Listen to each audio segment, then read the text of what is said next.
Terima kasih atas kesempatan. Pada saat ini saya dan teman saya akan memaparkan hasil diskusi kami mengenai perbandingan administrasi negara antara negara Spanyol dan negara Indonesia. Pada saat ini saya akan memperkenalkan diri. Saya sendiri Kirai Polii dengan NIM 1960-3120 dengan jurusan Ilmu Administrasi Negara dengan mata kuliah Perbandingan Administrasi Negara.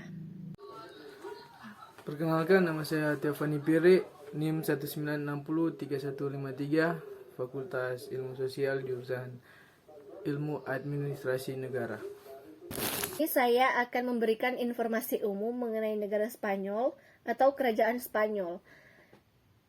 Kerajaan Spanyol atau negara Spanyol adalah negara berdaulat yang menganut sistem monarki konstitusional yang dipimpin oleh Raja, Perdana Menteri yang dipilih langsung oleh rakyat, dan kabinet pemerintahan yang dipilih oleh Perdana Menteri. Negara yang terletak di semenanjung Iberia ini merupakan salah satu negara anggota Uni Eropa dan Kesatuan Ekonomi dan Moneter Uni Eropa dengan kekuatan ekonomi yang ke-13 terkuat di dunia berdasarkan nominal PDB dengan perkiraan total sekitar 1.411 triliun dolar pada tahun 2012.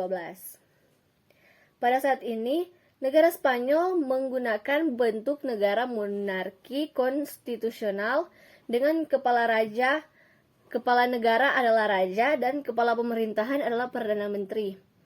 Dengan sistem politik di negara Spanyol adalah demokrasi parlementer, konstitusional multipartai.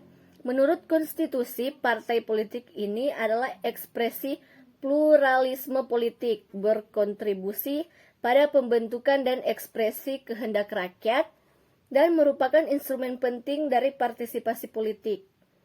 Sistem ekonomi yang dianut Spanyol, negara ini menganut sistem ekonomi liberal di mana perekonomian ditentukan oleh persaingan pasar. Sekian, dan teman saya akan membahas bentuk negara dari negara Indonesia. Baik, saya akan mempresentasikan bentuk negara Kesatuan Republik Indonesia dengan poin pertama, luas wilayah. Total luas negara 5.193.250 km, mencakup daratan dan lautan. Luas daratan Indonesia adalah 1.919.440 km, terdiri dari 17.508 pulau. Indonesia terbentang sepanjang 3.977 mil dengan luas lautan sekitar 3.273.810 km. Dengan poin kedua, sistem politik. Politik Indonesia adalah berlangsung dalam rangka Republik Demokrasi Perwakilan Presidensial, di mana Presiden Indonesia ialah kepala negara dan kepala pemerintahan, dan sistem multipartai. Kekuasaan eksekutif dijalankan oleh pemerintahan. Dengan poin ketiga, sistem ekonomi. Konstitusi ekonomi Indonesia adalah sistem ekonomi Pancasila dengan arahan kebijakan ekonomi yang mengutamakan kemakmuran masyarakat daripada kemakmuran individu.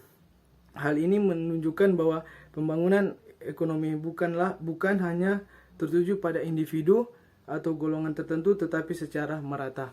Sekian dari presentasi dari kelompok kami tentang membahas perbandingan administrasi negara Spanyol dan Indonesia. Sekian dan terima kasih.